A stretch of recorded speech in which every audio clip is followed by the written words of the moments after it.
Good evening and welcome to the Shubh Report. I'm Shubh and welcome to tonight's news. Here are the top stories making headlines around the world and here in the United States.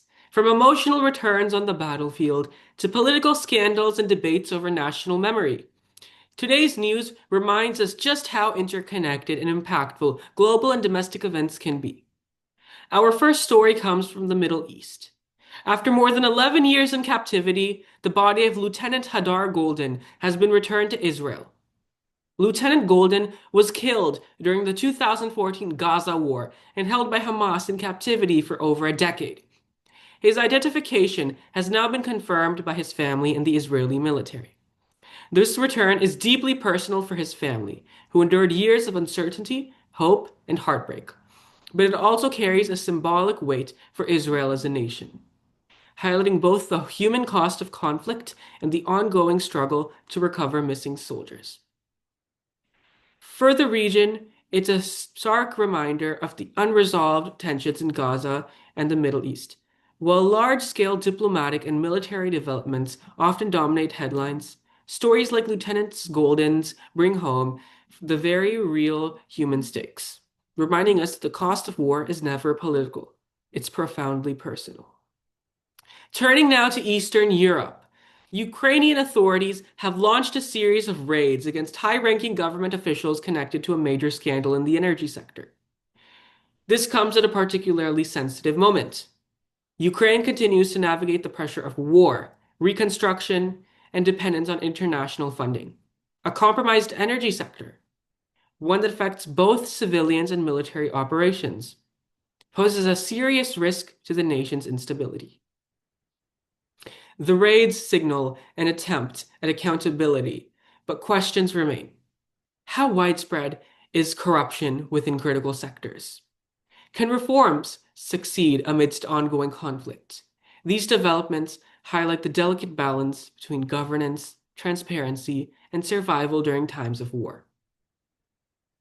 It's a situation that underscores the importance of leadership, oversight, and public trust, all of which can have consequences far beyond the borders of Ukraine. In Southeast Asia, Indonesia has officially granted its former president, Suharto, the title of National Hero. Suharto ruled Indonesia for nearly 3 decades, overseeing rapid economic growth, but his regime was also marked by widespread corruption, nepotism, and serious human rights abuses. This decision has sparked protests from pro-democracy activists and families who suffered under his rule. It's a vivid example of how nations grapple with history, how societies remember leaders, weigh their achievements against their failures, and define what a national hero truly represents. The decision to honor Suharto tells us a lot about Indonesia's current political climate, debates over national identity, and the ongoing struggle between differing interpretations of history. Shifting focus to the United States, the Senate has advanced a funding bill that aims to end the longest government shutdown in U.S. history.